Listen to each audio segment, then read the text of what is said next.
ওই দেশের মানুষেরা জুলকারনাইন ওনাকে ডাক দিয়ে বলেছিল, বাদশাহ নামদার, আপনি গোটা পৃথিবীর বড় বাদশাহ? বলে, হ্যাঁ আমি গোটা পৃথিবীর বাদশাহ জুলকারনাইন। তোমরা আমার প্রজা, আমি তোমাদেরকে লক্ষ্য করে দেখতে এসেছি এলাকায়।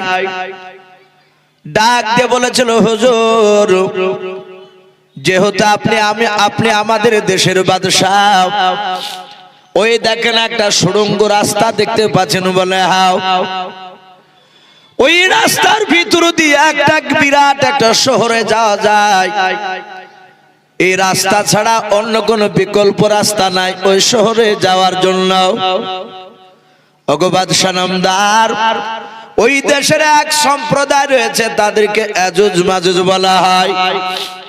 তারা আল্লাহকে তারা মানে নাও। ওই ইয়াজুজ মাজুজ তারা মানুষের মতো তারা দেখতে, তারা আল্লাহকে মানে না, তারা শুনে না। ওই গুহার ভিতর থেকে তারা দিনের বেলা বেরোয় না। ওই দেশের মানুষেরা ইয়াজুজ মাজুজরা তারা সন্ধ্যার সময় তারা বেরিয়ে আসে। ওগো হুজুর, বেরিয়ে আসার পর আমাদের উপর অত্যাচার শুরু করে দেয়, আমাদেরকে অনেকে মেরে দেয়, অনেক নারীদেরকে শিশুদেরকে তুলে নিয়ে চলে যায়। ওগো বাদশাহ নামদার, ওই ইয়াজুজ মাজুজদের অত্যাচার আমরা আর সহ্য করতে পারি না। দয়া করে আপনি গোটা পৃথিবীর যখন বাদশাহ হয়েছেন বাদশাহ নামদার, ও জুলকারনাইন বাদশাহ, দয়া করে এদেরকে বন্ধ করার রাস্তা আপনি আমাদেরকে দেখিয়ে দেন। জুলকারনাইন বলেছিল, ভাই তাই নাকি? বলে, হ্যাঁ। এই শুনুন, আমি তোমাদেরকে ওদের অত্যাচার থেকে আমি বাঁচাতে পারি।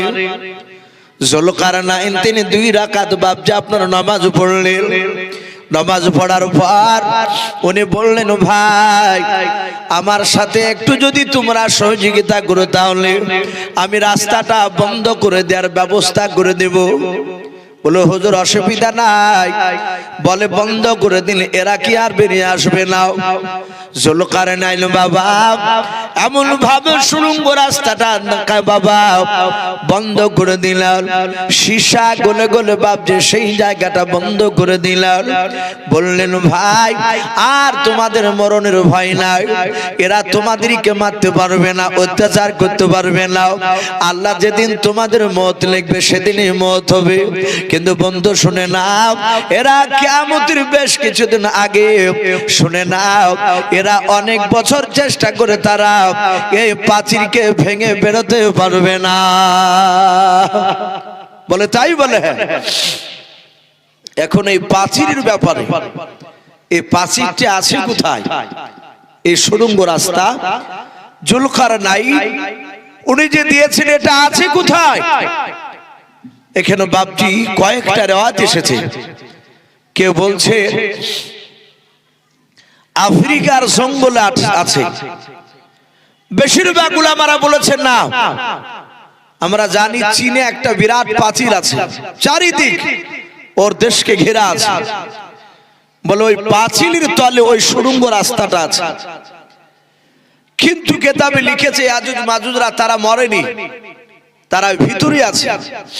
আল্লাহ রাব্বুল আলামিন তাদেরকে রুজি তো দিয়েছেন। বিসমিল্লাহির রহমানির রহিম, এই যে আমরা পড়ি সবাই, এই যে রহমানির রহিম, রহমান শব্দ আগে নিয়েছে, রহিমটা আগে নেয়নি।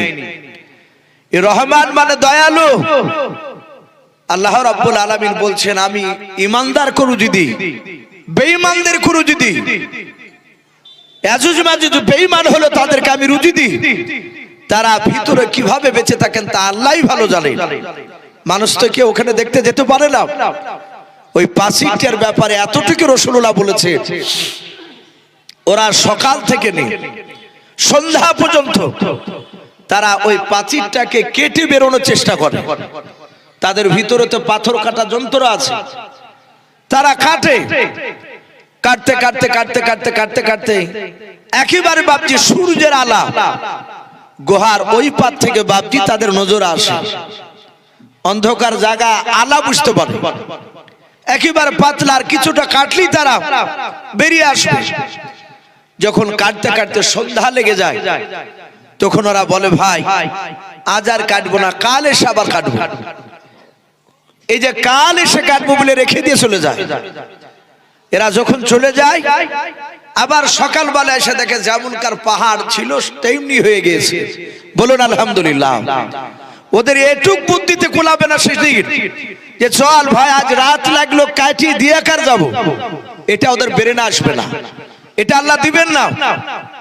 এরা ঘুরে চলে যাবে। এইভাবে তারা কিয়ামতের আগ পর্যন্ত তারা বাপজি পাথর কাটবে আর চলে যাবে, আবার আসবে আবার যেমনকার পাথর। এটা রাসূলুল্লাহ বলেছে।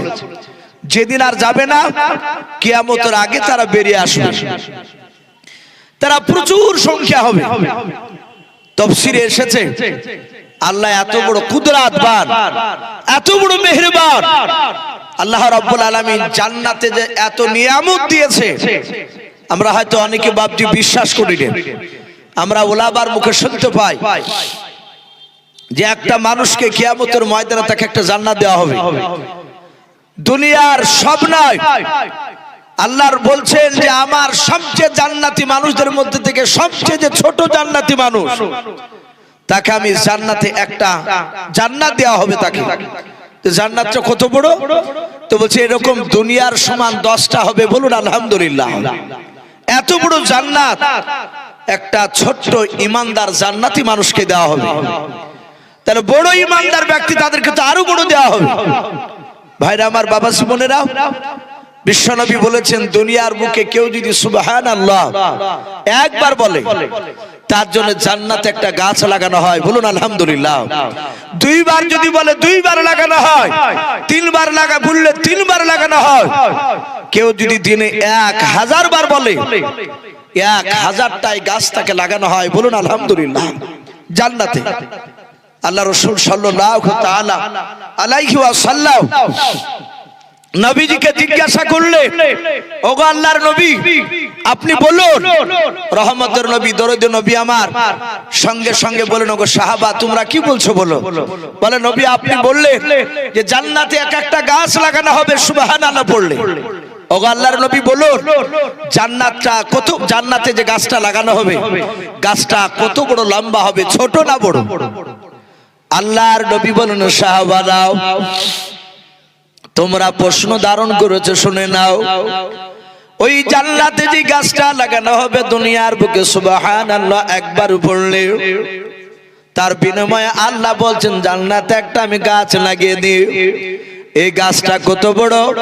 আল্লাহর নবী জনাবে মুহাম্মদ রাসূলুল্লাহ সাল্লাল্লাহু তাআলা আলাইহি ওয়াসাল্লাম তিনি বলেন জান্নাতে ওই গাছটা এত বড় লাগানো হবে, এত বড় লাগানো হবে রে বাবা, ওই গাছটা এত বড় হবে।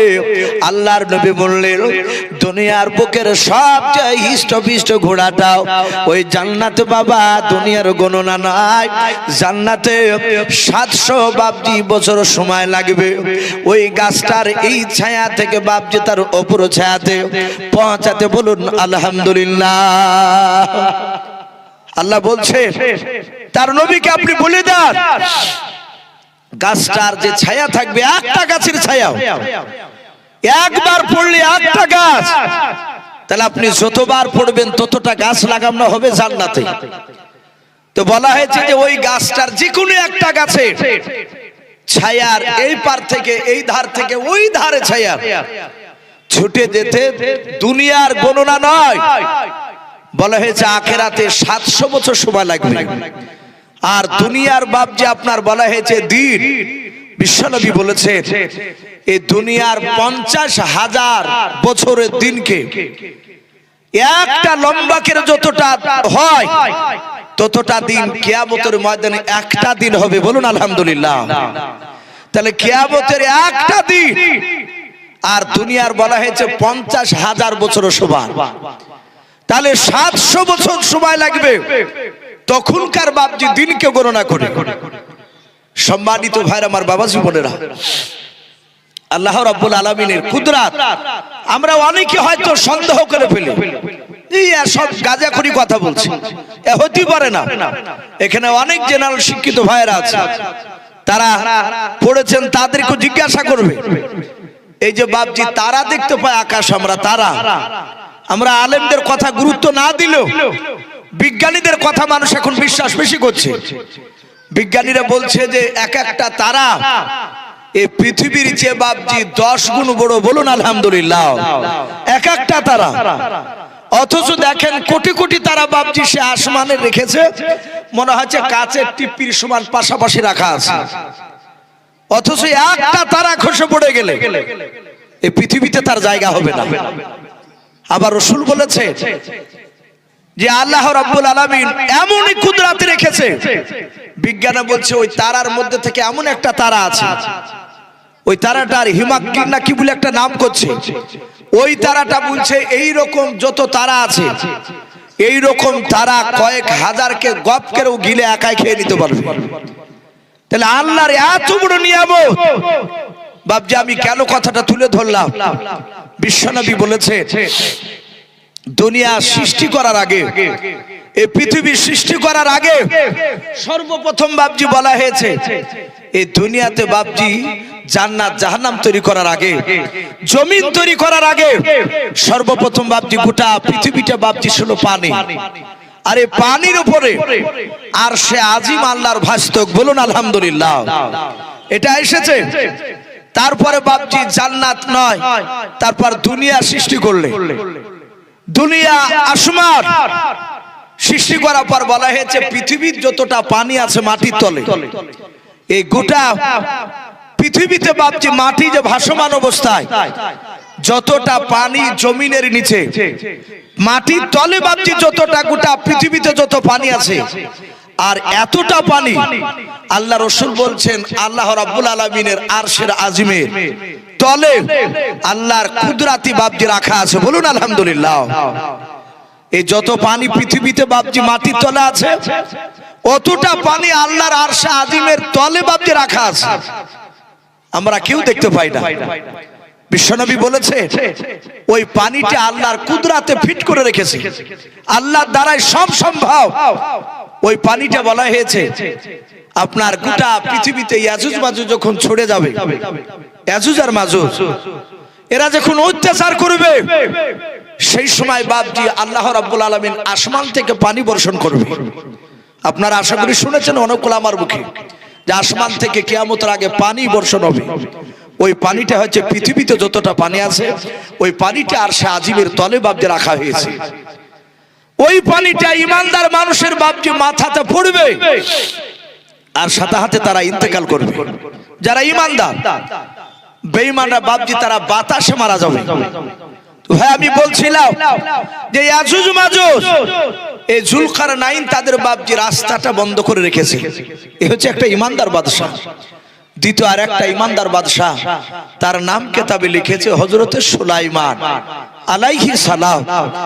ইতিহাসে এসেছে প্রতিটা বাদশা বাপজি কষ্ট পায়, অল্প বিস্তর কষ্ট পায়, কিন্তু এই নবী সুলাইমান ইনি জীবনে কষ্ট কি জিনিস সে বুঝে নাই। বলুন আলহামদুলিল্লাহ।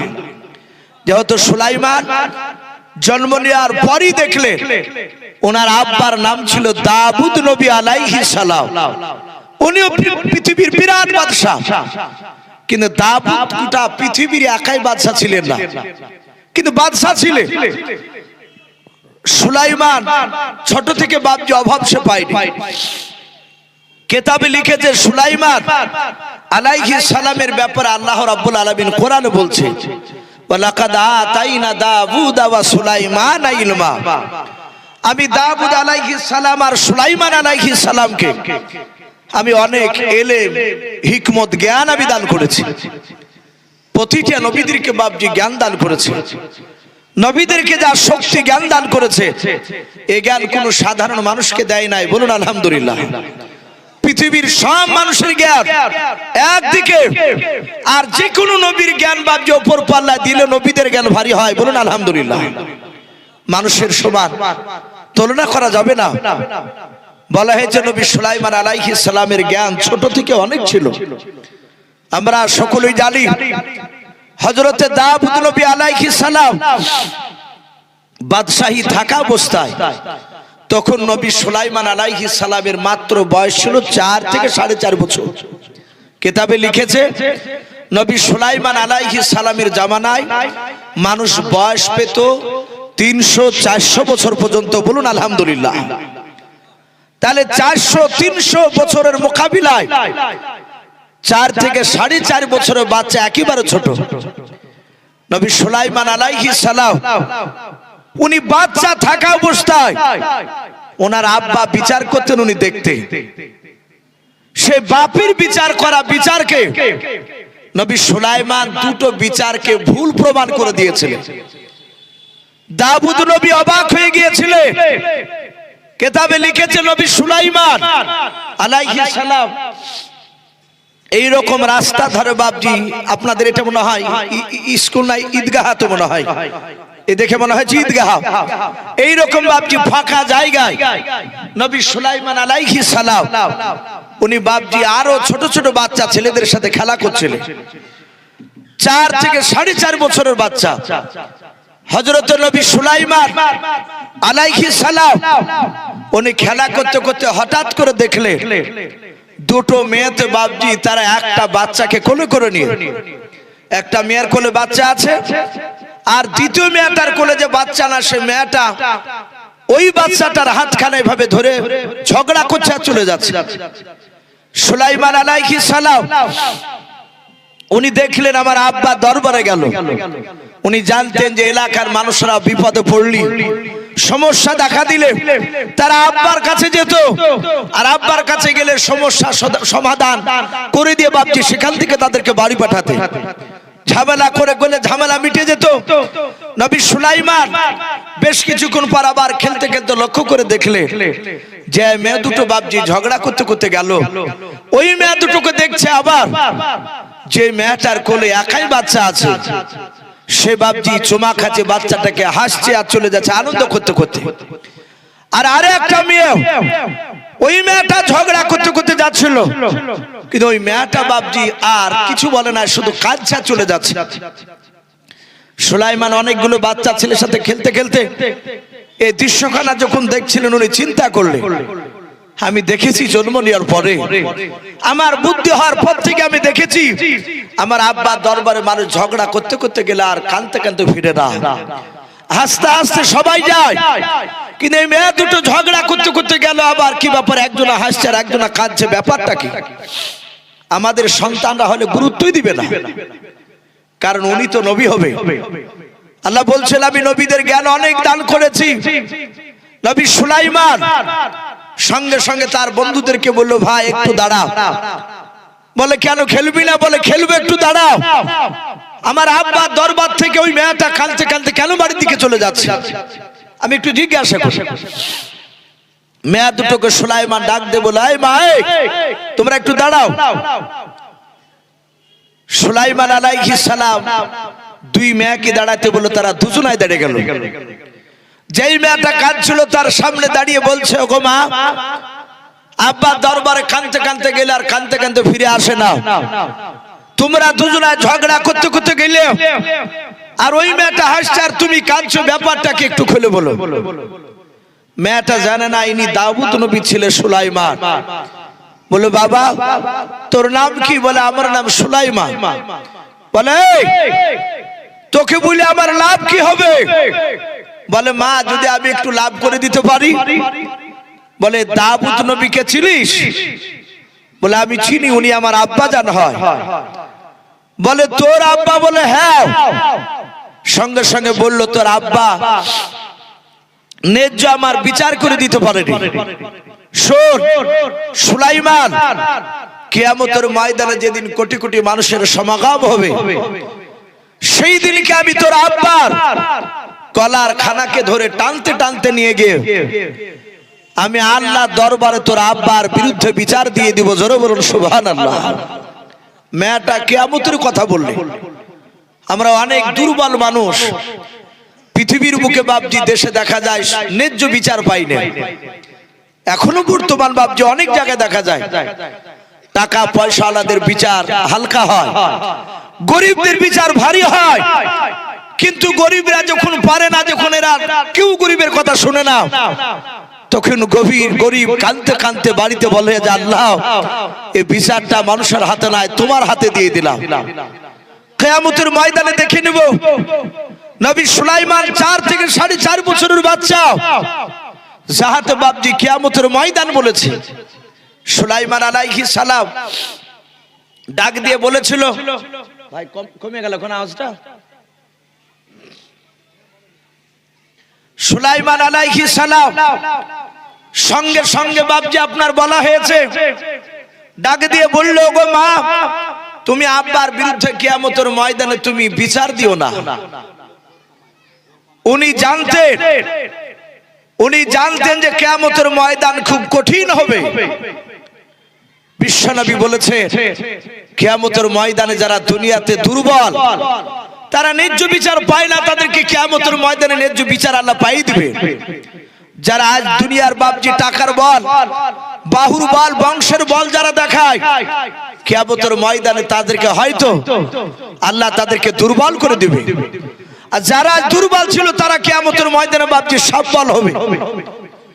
হযরত সুলাইমান আলাইহিস সালাম ডাক দিয়ে বললেন, ওগো মা, আমার আব্বা এমন কি অন্যায় করেছিল একটু খুলে বলো। বলাই বেটা, তোকে বললে লাভ হবে? বলে হ্যাঁ। মেয়েটা ডাক দিয়ে বলেছিল, সুলাইমান আলাইহিস সালাম ডাক দিয়ে বলেছিল, মা আপনি বলুন। বলে, বাবা সুলাইমান, ওই যে মেয়েটার কোলে বাচ্চাটা দেখতে পাচ্ছ? বলে হ্যাঁ। ওই বাচ্চাটা হচ্ছে আমার কলিজা টুকরা বাচ্চা। সুলাইমান ডাক দিয়ে বলেছিল, মা ওই বাচ্চাটা তোমার, তো তোমার কোলে কেন নাই? বলে, বেটা, ওই জন্য তো আমি বলেছি তোমার আব্বার কিয়ামতের ময়দানে আমি বিচার দেব বলেছে। তোমার আব্বা দাউদ নবী আলাইহিস সালাম ন্যায্য বিচার করে দিতে পারেনি। বলে, মা ব্যাপারটা বুঝতে পারলাম না, একটু খুলে বলো। ডাক দিয়ে বলেছিল, সুলাইমান, ওই বাচ্চাটা আমার কোলে ছিল, শুনে নাও। মরুভূমির ময়দান দিয়ে পার হচ্ছিল, মরুভূমির ময়দান দিয়ে যেতে আমার শরীর ক্লান্ত হয়ে গিয়েছিল। ওরে সুলাইমান, বাচ্চাটা নিয়ে একটা গাছের ছায়ার তলায় আমি আরাম করার জন্য শুয়ে গিয়েছিলাম। বেশ কিছুক্ষণ পর দেখা গেল ওই মেয়েটা আসলো। ওই মেয়েটার কোলে বাচ্চা ছিল না। ওই মেয়েটা এসে আমার ছেলের পাশে এসে শুয়ে গেল। ওরে সুলাইমান, আমার যখন ঘুমটা ভেঙে গেল, আমি আমার কলিজা টুকরা সন্তান খানকে কোলে নিয়ে নিলাম। ওই মেয়েটার ঘুমটা ভেঙে যাওয়ার পর ওই মেয়েটা আমার কোল থেকে ছেলেটা জোর করে কেড়ে নিলাম। আমি বলেছিলাম, বোন, তুমি আমার বাচ্চা কেন কেড়ে নিচ্ছ? বললাম। মেয়েটা ডাক দিয়ে বলেছিল, বোন, এই বাচ্চা তোমার না, এই বাচ্চা হচ্ছে আমার বাচ্চা। ডাক দিয়ে বললাম, না মা, তোমার বাচ্চা না, আমার বাচ্চা। দুজনার মধ্যে ঝামেলা শুরু হয়ে গেল। ওই মেয়েটা ডাক দিয়ে বলেছিল, বোন রে, এইভাবে ঝামেলা করে লাভ হবে না, চলো আমরা দাউদ নবীর দরবারে বিচার নিয়ে যাব। ওগা সুলাইমান, আমি তোমার আব্বার দরবারে শুনে না বিচার নিয়ে যাওয়ার পর তোমার আব্বাকে দেখলাম, শুনে নাও, তোমার আব্বা ন্যায্য বিচার করে দিতে পারলো না। ওরে সুলাইমান,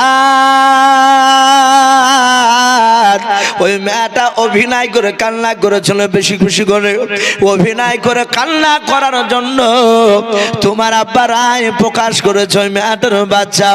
হযরত সুলাইমান ডাক দিয়ে বলেছিল, মা, তুমি আব্বার বিরুদ্ধে বিচার দিও নাও, আবার তোমাদের দুজনকে নিয়ে যাব, বলো তোমরা যাবে কিনা।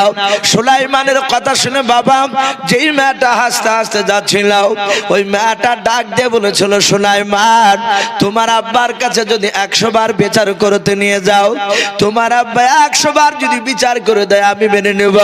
কারণ মেয়েটা জানতো সুলাইমান জানে না ওর আব্বা বিখ্যাত নবী বাদশাহ, নবীরা জবান দিয়ে যেটা বের করবে ওর বাইরে বাপজি তারা যাবে না। কারণ নবী রাসূলরা পৃথিবীর কোন মানুষকে বাপজি ভয় পায় না। ওই মেয়েটা বলল, বাবা অসুবিধা নাই, চলো আমি বিচার আবার দ্বিতীয়বার আমি দেখতে চাই। সুলাইমান আলাইহিস সালাম বাবা দুই মেয়েটার হাত দুখানা ধরে টেনে টেনে টেনে টেনে টেনে টেনে নিয়ে বাবা দাউদ নবী আলাইহিস সালামের দরবারে নিয়ে যাচ্ছে। আল্লাহর নবী সুলাইমান আলাইহিস সালাম তিনি মনে মনে চিন্তা করতে লাগলেন, মাওলা আমি যদি আমার আব্বাকে গিয়ে যদি বলি, আব্বা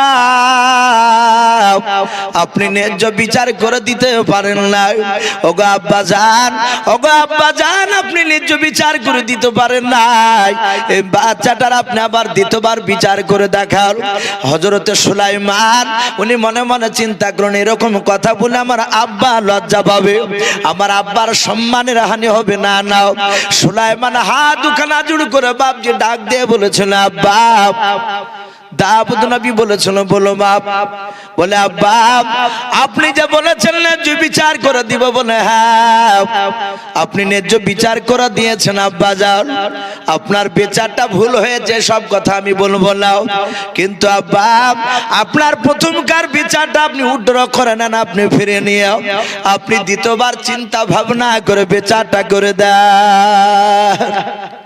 সুলাইমান আলাইহিস সালামের হিকমত, এই হিকমত অনুযায়ী কথা সুলাইমানের বাপজি শুনে দাউদ নবী আলাইহিস সালাম তিনি চিন্তা করলেন যে নিশ্চয় আবার বিচারের মধ্যে কোনো গড়বড়ি হয়েছে, তাহলে আমার ছোট ছেলে সুলাইমান এর পূর্বে কোনোদিন আসে নাই, আমার বিচার করা বিচারটার ওই মেয়া দুটোকে টেনে নিয়ে আসছে। সুলাইমান আলাইহিস সালাম, সুলাইমান আলাইহিস সালাম যাক মা বোন আপনার একটু আওয়াজ কম করবেন আর সামনের দিকে একটু জমে বসবেন, পেছনকার মা বোন অনেক দাঁড়িয়ে আছে, তাদের বসার একটু অসুবিধা হচ্ছে, আপনার একটু সামনের দিকে এগিয়ে বসো আর আওয়াজটা কম করবে। তো ভাই আমি বলছিলাম সুলাইমান আলাইহিস সালামের আব্বা চিন্তা করলেন, না আমি বিচার আর দ্বিতীয় করে আর কি দেখাবো, আমি এর বাইরে তার খুঁজে পাচ্ছি না। ডাক দিয়ে বলল, সুলাইমান আমি আমার বিচারটা আমি ঘুরে নিলাম, হে সুলাইমান আমি তোমার আব্বা দাউদ নবী পয়গম্বর আলাইহিস সালাম, আমি সুলাইমান তোমাকে আমি, হে সুলাইমান আমি তোমার আব্বা হয়ে আমি তোমাকে হুকুম দিলাম এই মেয়ে দুটোর বাচ্চার বিচার তুমি করে দেখাও।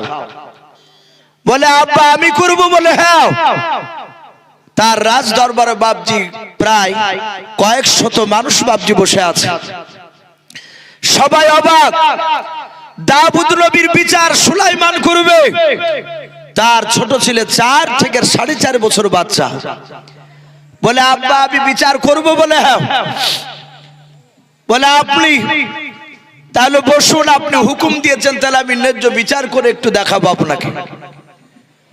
হযরত সুলাইমান আলাইহিস সালাম মেয়া দুটোর দিকে লক্ষ্য করে বলল, মা আমার আব্বা আমাকে বিচার করা কথা বলেছে, আমি আপনাকে দুজনার আমি ন্যায্য বিচার করে দেব, আপনারা কি মানবে? যে মেয়েটা কাজ ছিল সে মেয়েটা চিন্তা করছে, আমি কেন মানবো না যদি ঘুরি আমার দিকে হয়।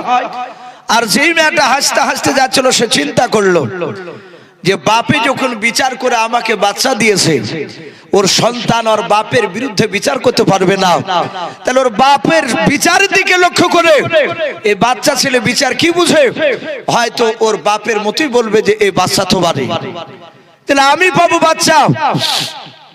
দুজনাই বলে রাজি আছে। হযরত সুলাইমান আলাইহিস সালাম হাত বাড়িয়ে বলল, মা বাচ্চাটা আমার হাতে নিয়ে দাও। বাচ্চাটা হাতে নেওয়ার পর সুলাইমান আলাইহিস সালাম ডাক দিয়ে বলেন, আব্বা এই বাচ্চাটা আপনি একটু কোলে ধরুন। হযরতে দাউদ নবী বাপজি বাচ্চা হাত বেড়ে ধরে নিলেন।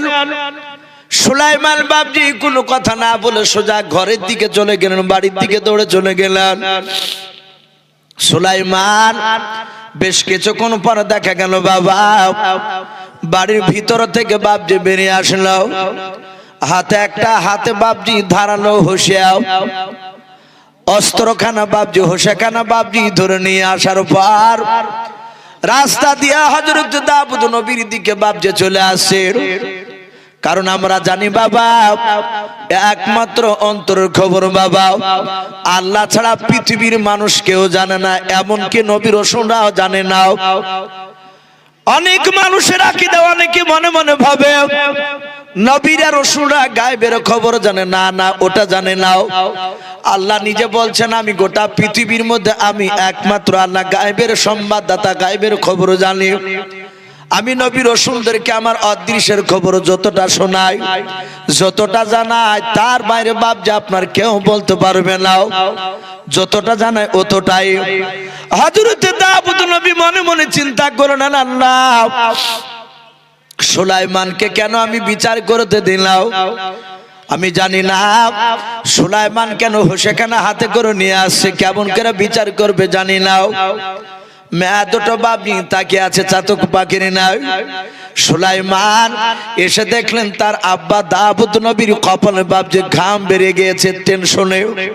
হযরত সুলাইমান ডাক দিয়ে বলেন, আব্বা আপনি চিন্তিত হবেন না, টেনশন করবেন না বাপ, বাচ্চাটা আপনি মাটিতে রেখে দাও।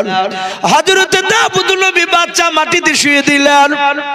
সুলাইমান আলাইহিস সালামের আব্বা সিংহাসনে বসে পড়লেন। বলেন, আব্বা আপনি বিচার করাটা দেখুন। সুলাইমানের আব্বা চুপচাপ বাপজি দৃশ্যখানা দেখছিলেন। কয়েক শত বাপজি দাউদ নবীর প্রজারা তারাও বাপজি দেখছিল। সুলাইমান মেয়ে দুটোর দিকে লক্ষ্য করে প্রথম মেয়েটাকে বলল, মা তুমি তো কান্না করতে করতে যাচ্ছিলে, বলে হ্যাঁ। তুমি আমার আব্বার বিরুদ্ধে বিচার দিব বলেছে কিয়ামতের ময়দানে, বলে হ্যাঁ। তুমি বলেছ আমার আব্বা নাকি ন্যায্য বিচার করে দিতে পারে না। ওরে মা আমি বাচ্চাটা যদি তোমার কোলে দিয়ে দিই, পুরো বাচ্চাটাও, তাহলে তোমার কোলটা ভরে যাবে, দ্বিতীয় মেয়েটার কোলটা খালি হয়ে যাবে। এই মা আমি তোমাকে যদি না দিই, মেয়েটাকে দিয়ে দিই, দ্বিতীয় মেয়েটার কোলটা ভরে যাবে, তোমার কোলটা খালি হয়ে থাকবে, তাহলে ন্যায্য বিচার করে দিতে পারলাম না। বলে নাও। সাথে সুলাইমান বলল, গো মা শুনে নাও, এই বাচ্চাটা দেখতে পাচ্ছ শুয়ে আছে, বলে হ্যাঁ। আমার হাতে হোসেখানা দেখতে পাচ্ছ, বলে হ্যাঁ। সুলাইমান হোসেখানা বাপ যে আপনার বেঁধে দিয়েছে, দুই পায়ের মাঝখানে বেঁধে দিয়ে বাবা ডাক দে, বলো মা আমি এই বাচ্চাটাকে হোসিয়া দিয়ে আমি ভেঙে ফেলব, অর্ধেকটা তোমাকে দিব আর অর্ধেকটা তোমাকে দেব। বলো মা তোমাদের ন্যায্য বিচার হলো কি নাও, আর আমার আব্বার বিরুদ্ধে কি বিচার দিবা? বলে নাও। যে মেয়েটা বাপ যে আপনারা হাসতে হাসতে যাচ্ছিল, ওই মেয়েটা ডাক দিয়ে বলেছিল, সুলাইমান তুমি জবাই করে দিলে আমি বাচ্চার বিচার মেনে নিতে রাজি আছি, আমি আর অভিযোগ করবো না। দ্বিতীয় নম্বর মেয়েটার দিকে লক্ষ্য করে বলে, মা তুমি হঠাৎ করে কেন এখন কান্না করতে লাগলে? বলো। মেয়েটা দ্বিতীয় মেয়েটা হাত জোড় করে বলল, রে বাবা আমার কলেজা টুকরা ছেলেকার জবাই করা লাগবে না। বলে, মা কেন বারণ করেছো? বললাও তুমি কেউ আর্থিক নিবা না, ন্যায্য বিচারকে তুমি নিবা না। বললাও। মেয়েটা বলেছিল, সুলাইমান আমি তোমার বিচারের মধ্যে ন্যায্য বিচার পেয়ে গিয়েছি। ওরে সুলাইমান জবাই না করে রে বাবা, আমার পুরা ওই যে অর্ধেকটা আমি পাবো, অর্ধেকটা জবাই না করে দিও, পুরা বাচ্চাটা ওই মেয়েটাকে দিয়ে দাও। তোমার আব্বার এবং তোমার বিরুদ্ধে অভিযোগ আমি কিয়ামতের ময়দানে করব না। বলুন সুবহানাল্লাহ। হযরত সুলাইমানের আব্বা দাউদ নবী পয়গম্বর, উনি আশ্চর্য হয়ে গিয়েছেন বাবা সুলাইমানের বাপ যে বুদ্ধি দেখে। সুলাইমান বলেছিল, মা তুমি কেন অর্ধেকটা নিবা না? বলাও। ডাক দিয়ে বলেছিল, বাবা সুলাইমান অর্ধেকটা জবাই করে যদি নিতে যাই রে বাবা, আমার ছেলে জনম জনমকার মতো আর বেঁচে থাকবে না, মারা যাবে। ওরে সুলাইমান কমসে কম আমার ছেলে তো জিন্দা থাকবে, অর্ধেকটা না নিলে। ওই ছেলেটা আস্তে আস্তে বুড়ো হওয়ার পর রাস্তা দিয়ে যখন চলাফেরা করবে, আমি আমার ছেলেটার দিকে লক্ষ্য করে নিয়ে আমি নজর করে আমার দিনকে সাবর দিয়ে বলতে পারবো, আল্লাহ এ হেঁটে যাচ্ছে এই বাচ্চাটা আমার কলিজা টুকরা সন্তান। ওগো বাবা এই ছেলেটাকে জবাই করো না, আমি দেখতে পাবো যে ওটা আমার সন্তান। আমি দূর থেকে আড়াল থেকে আমি নিজের জানকে একটু সবর দিতে পারবো, আমি বুঝানোর চেষ্টা করতে পারবো। সুলাইমান মেয়েটার কথা শুনে কাঁদতে লাগলেন। হোসেখানা টান মেরে ফেলে দিয়ে বাচ্চাটাকে বুকের সাথে সুলাইমান জড়ে ধরে কপালে সুমা দিয়ে বলছেন, আব্বা আপনি যে প্রথম যে মেয়েটাকে দিয়েছিলেন বাচ্চা, এই বিচারটা আপনার ভুল হয়েছিল। এই দ্বিতীয় যে মেয়েটা বাচ্চাটাকে জবাই করে না বললো, এই বাচ্চাটা ওই মেয়েটারই কলিজা টুকরা বাচ্চা। বলুন আলহামদুলিল্লাহ। দাউদ নবী বলল, বাবা তুমি এ বুঝলে কি করে? বলে প্রথম মেয়েটা বলেছে জবাই করা বাচ্চা আমি নিতে রাজি আছি, আমি নিতে রাজি আছি। ও জানে যে বাচ্চা আমার নয়, এই বাঁচলি কি আর মরলি কি। আর ও জানে যে কলিজা টুকরা বাচ্চা আমার সন্তান। বাপজি যারা জন্ম দিয়েছে তারা জানে বাপ যে সন্তান কত বড় মধুর জিনিস। এখানে অনেক যুবক ছেলে আছো যারা নতুন বিয়ে করেছো, যারা বিয়ে করেনি তাদের তো বাচ্চার স্বাদ সে তো বুঝতে পারবি না। যারা নতুন বিয়ে করেছো বাপজি, তাদের বিবিদের যাদের বাচ্চা হয়নি তারা জানে না যে বাচ্চা কি মধুর জিনিস। কিন্তু যাদের বাচ্চা জন্ম দিয়েছে তারা জানে তার সন্তান রাত্রি 10টায় সময় যদি চিৎকার করে যে আব্বা আমি অমুক খেলনা জিনিসটা নিব, কি অমুক জিনিসটা নিব, যদি বলে বাবা তুমি কান্না করছো এখন তো রাত্রি 10টা, রাত্রি ত্রিমোহনীর বাজারে দোকান বন্ধ নাই, খোলা নাই, বন্ধ হয়ে গেছে। অনেক সন্তানের বাপকে দেখা যায় ছেলে আর চোখের পানি বাপ যে সহ্য করতে পারে না, ওই রাত্রির বেলায় উঠে দোকান থেকে বাপ যে নাম্বারটা যদি তার কাছে না থাকে, দোকানের নাম্বারটা বাপজিটিকে মোবাইলে ফোন করে অনুরোধ করে যে ভাই আপনি 500 টাকার মাল আপনি 600 টাকা নিয়ে 700 টাকা নিয়ে একটু দয়া করে বাড়ি থেকে এসে রাতে দোকানটা খুলে অমুক মালটা দিয়ে যা। বলে কেন? বলে আমার সন্তান কান্না করছে, আমি সহ্য করতে পারি না। ও যুবক, যারা আজকে বাপকে দেখতে পারো না, যারা বাপকে দেখলি তোমাদের রাগ হয়, বাপ একটু কথা বললে রেগে যায়, দু চারটা কথা বলি বলে হ্যাঁ কানের গোড়া কি ভ্যান ভ্যান করো। কিন্তু এই সন্তান যখন ছোটবেলায় অনেক বাপজি বাপের সামনে অনেক কথা বলেছে, সেই সময় কিন্তু বাপরা বাপজি অধৈর্য হয় না, অধৈর্য হয় না। ডাক দিয়ে বাপজি আপনার বলেছিল কলিবি বলে একটি বই, তাতে বাপজি একটা ঘটনা এসেছে। অনেক কিছু আরবির বই আছে যেগুলো হাদিস নয়, যেগুলোতে বাপজি আরবি শব্দ শেখার জন্য কিছু আরবি তো গল্প লিখানো থাকে। তো বাপজি সেখানে একটা ছেলেকে বাপজি আপনার বলছে তার বাবা যে বাবা ওই পেকুড় গাছে ওটা কি? ছেলেতে বলছে আব্বা তুমি দেখতে পাচ্ছেন ওটা বক। আবার দ্বিতীয়বার বলছে যে বেটা ওটা কি? বলে বক। আবার বাপে বলছে ছেলেকে যে বেটা ওটা কি গো? তোর বলছে কানের গুড়ি ভ্যান ভ্যান করে না, তো এক কথা কবার বলে আমি বলছি না যে ওটা বক। বাপ তখন কাঁদতে কাঁদতে বলছে বেটা রে তুই একদিন ছোট ছিলি, আমি সেই দিন আমি তোকে কত কষ্ট করে মানুষ করেছিলাম, সেদিন তুই আমাকে বলেছিলি আব্বা ওটা কি? আমি সেদিন তোর মতন গরম করে কথা বলিনি তোকে, আমি সেদিন বলেছিলাম বাবা ওটা বক। আবার বলেছিস আব্বা ওটা কি? তখন আমি রাগ করিনি, আমি তখন মুচকে হাসি দিয়ে কোলে নিয়ে বলেছিলাম সোনা মানিক আমার ওটা বক। আবার বলেছিল আব্বা ওটা কি? তখন আবার বলেছিলাম হীরা বেটা আমার, সোনা বেটা আমার ওটা বক। তুই এইভাবে না হলো 50 বার জিজ্ঞাসা করেছিলি, আমি 50 বারই মধুর সুরে তোকে ডাক দিয়ে তোকে বুঝিয়েছিলাম। বেটা আজকে 3 বার বলতে গিয়ে তুই অধৈর্য হয়ে গেলি। অনেকই হচ্ছে, অনেক সন্তান ভুলে ফেলে যে তোমার বাড়িতে জন্ম নিয়ে ভুলই করেছে, অ্যাপাসি গাড়ি কিংবা হয়তো ওইসব বড় বড় বোংড়া মুখিয়া গাড়িগুলো কিনে দিতে পারছে না, তখন বলছে যে তোমার ঘরে জন্ম নিয়ে ভুলই করেছে। আরে বেটা ভুল করেছি, তুই পরিশ্রম করে কিনগা না, তুই তোর অত বাপকে কষ্ট দিচ্ছিস কেন? বাপ কাঁদে। আমি যুবক ভাই সকলকে বলবো একটু বাপের মার দিকে একটু মহব্বত নজরে তাকাবে, একটু তাকাবেন। বিবির পাল্লায় পড়ে আপনার বাপ মাকে ভুলে যাবেন না, বাপ মাকে পর করবেন না। বাপ মা যদি আঘাত পেয়ে যায় আপনার জীবনটা মৃত্যুর পর দেখবেন বরবাদ হয়ে গেছে, এখন বুঝতে পারবেন না। মৃত্যুর পর নবী বলেছেন তার জীবনটা ধ্বংস।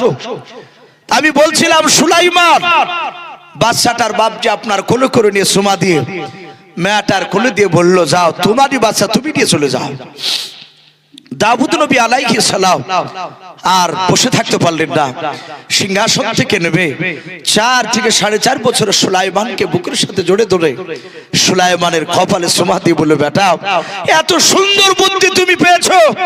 সাথে হাতে বাপজি সুলাইমানের হাতে বাপজি দাউদ নবীর হাতে একটা আংটি ছিল, আংটিটা বের করে বাপজি সুলাইমানের হাতে দিয়ে দিলেন।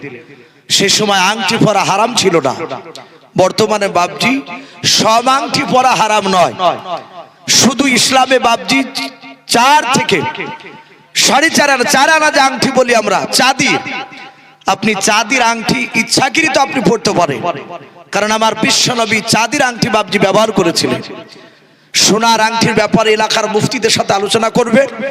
পুরুষরা বাপজি এমনি সোনার চেয়ে দামি, বলুন আলহামদুলিল্লাহ। এই জন্য পুরুষদেরকে বাপজি গৈগ্রামে সোনার আংটি পরে বেড়াতে নিষেধ করেছে।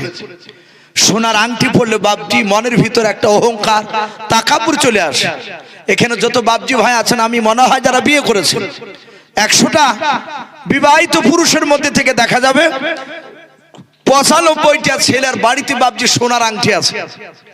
কারণ বিয়ে করতে গেলে তাহলে একটা আংটিও দেয়, বিনা দাবি হলো, কিন্তু অনেকে বাপজি পরে না। আমরা দেখেছি, আমিও পরে দেখেছি, সোনার আংটি পরে হাতে পড়লি, লোকের সামনে গেলি, শুধু বাপজি আঙুলটাকে এমনি করে তুলতে মন চায়, আর ঘুরিয়ে পরে ওই আঙুলের দিকে চোখ যায়, আংটির দিকে। মানে সোনার আংটি পরেছি, একদম বাস্তব কথা বলছি। এই জন্য বাপজি সোনার আংটি বাড়িতে পরবেন না। বাড়ি থেকে যখন আপনি বাইরে যাবেন সফরে, বিদেশ জায়গায়, ওই রকম জায়গাতে গেলে সফরের হালাতে সোনার আংটি পরে যাওয়ার অনুমতি আছে, ওখানে অহংকার আসবে না। কেন? যেতে গিয়ে যদি আপনার ব্যাগ উল্টা পাল্টা হয়ে যায়, অনেক সময় ট্রেনে ব্যাগ রেখেছেন, ঘুমে গিয়েছে, বাংকারে ব্যাগ আছে, আপনার ব্যাগটা অন্যজনে নিয়ে নিয়েছে, আর আরেকজনের ব্যাগ আছে, কিন্তু ওই ব্যাগে হয়তো টাকা ছিল, তাহলে আপনার কাছে তো কিছু নেই, কিংবা পকেটে টাকা আছে, পকেট মারিয়ে কেটে নিয়ে নিয়েছে। এখন বর্তমান বাপজি টাকা যদি চাইতে যান, তাহলে লোকে বলবে যে দেখ ই ভদ্র চিটার, এই ছোট লোক দেখ পোশাক কত সুন্দর, আবার 10টা নয় 100টা টাকা চাইছে, মানুষ দিতে চাইবে না। অনেক লোক বিপদে পড়ে টাকা চায় যে ভাই বাড়ি যাওয়ার মতো টাকাটা একটু দাও। তো বলা হয়েছে আপনার ব্যাগ টাকা যদি হারিয়ে যায়, সোনার আংটি তো বাপজি চুরি করে নিতে পারবে না, একমাত্র জোর করে যদি মারি ধরে নেয় সেটা ভিন্ন কথা, কিন্তু চুরি করে যদি বাড়ি করতে চায় আপনি জানতে পারবেন। তাহলে ওই সময়তে সোনার আংটিটা বিক্রি করে দিয়ে আপনি বাড়ি আসতে পারবেন। এই জন্য মুসাফির হালাতে বাপজি সোনার আংটি পরবে, বাদ বাকি বাড়িতে পরবেন না। থাকলে অনেক সময় বিক্রি করে আপনার সংসারের কাজে আসবে।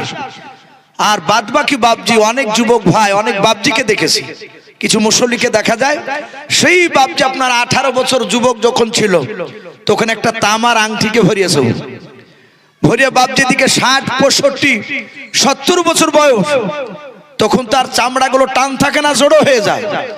তখন দেখা যাচ্ছে গিট মোটা, মাঝখান শুরু হয়ে গেছে, ওই আংটি ভরায় আছে, নামাজ পড়ে।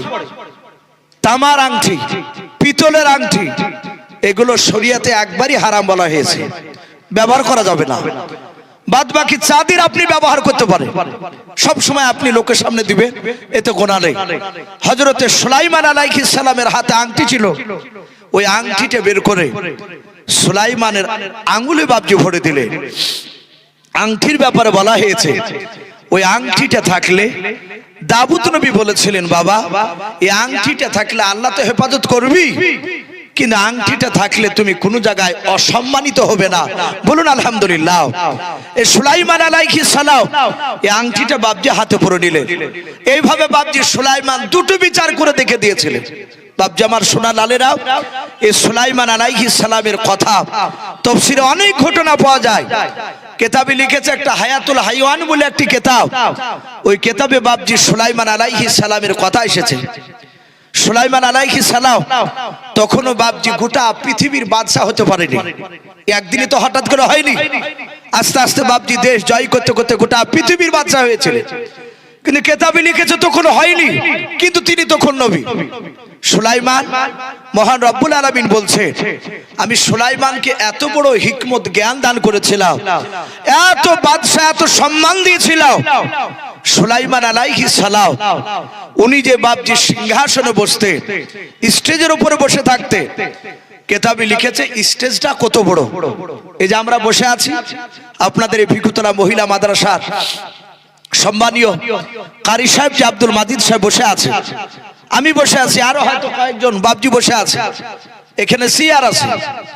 আমরা জানি যে এই স্টেজের উপরে চেয়ার রাখলে খুব বেশি বেশি ধরলে আপনার মোটামুটি এখানে এই যে বসে আছি চেয়ার, এই চেয়ার গুলো বাপজি রাখলে খুব জোর হলে 30টা ধরবে না, আর 5টা দিয়ে 35। আচ্ছা বলে সুলাইমান আলাইহিস সালাম যে সিংহাসন বসতে ওই স্টেজটা কত বড় ছিল বাপজি, কারো মনে আছে আপনাদের?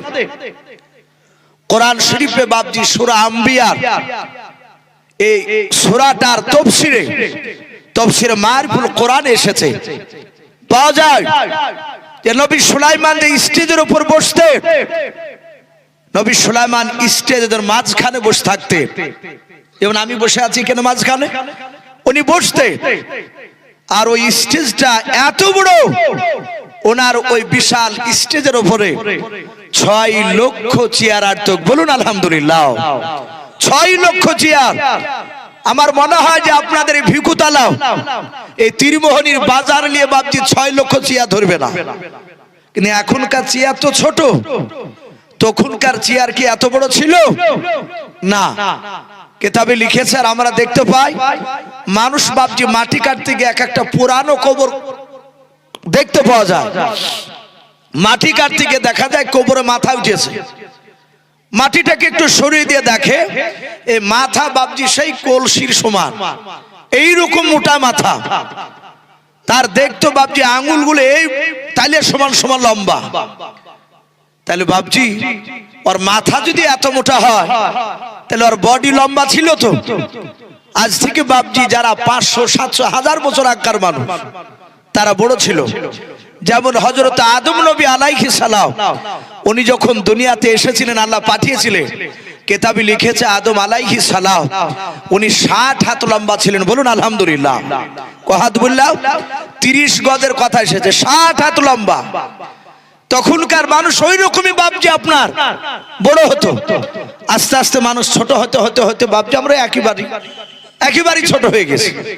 আর হয়তো আগামীতে বাপজি 50 বছর পর যাইটা ঢুকাছে এসে বাপজি আরো 1 হাত মানুষ ছোট হয়ে যাবে।